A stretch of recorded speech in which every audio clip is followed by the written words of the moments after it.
Okay, we have V-fib, precordial thump.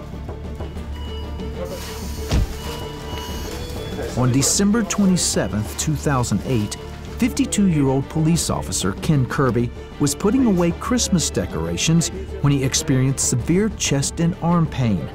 His wife Tina called 911, and Ken was rushed to Oconee Medical Center in Seneca, South Carolina. Emergency room physician Edwin Leap was waiting with his team. Kirby, can you hear me? As Ken was being treated for pain, he had a massive heart attack. He has heart rhythms that are inconsistent with life. Continue CPR. Check pulse. And he gets shocked, and he gets shocked repeatedly. Clear. Shock. Between shocks, he's getting CPR, he's getting resuscitation drugs, he's getting epinephrine or adrenaline, he's getting lidocaine for the heart rhythm, he's getting magnesium.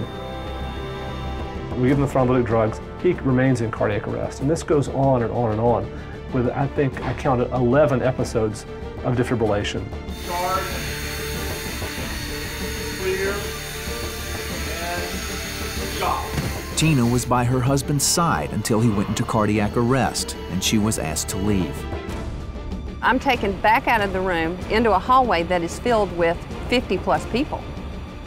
Pastor, church family, family, my children, and everybody starts gathering around, and we start praying. And I mean, we're praying. We're not getting pulses. And so in the process of this, this looks grim. People don't survive heart attacks with this prolonged resuscitation because he's not getting oxygen to his heart, he's not getting adequate oxygen to his brain, he's not getting adequate oxygen to his kidneys. Dr. Leap told Tina that Ken probably wouldn't survive. Tina was devastated by the news, especially since she and Ken had been arguing for days. And I'm looking at Dr. Leap, and I'm looking at my pastor, who is right there with me, and I'm going, okay, how do I tell him I'm sorry now? I don't get to take any of that back. He's gone. And I'm begging, and I'm pleading, and I'm looking in the face of my two children, thinking, okay, they've just lost their daddy. You know, nothing will ever be the same. So during the resuscitation, we're working, and we're not getting anywhere, and Tina's already been in. She's crying. The whole family's been in and out. And I look around the staff, and I said, we just need to pray about this.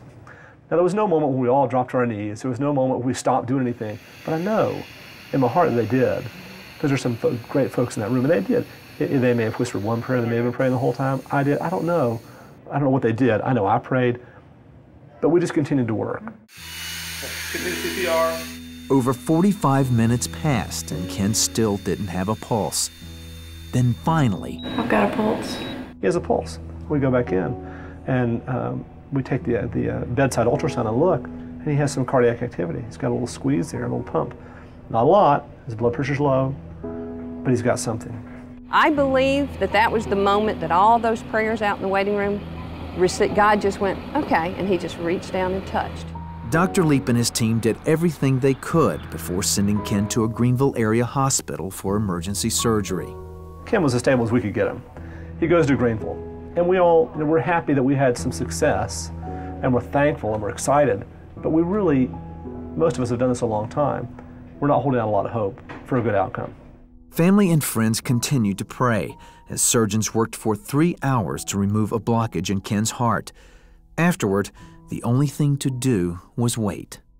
Then, I remember waking up in a different hospital, actually a day and a half later, with my wife and both my kids coming into the room, and I just looked at them and said, hey, and not realizing what I had been through completely at that time.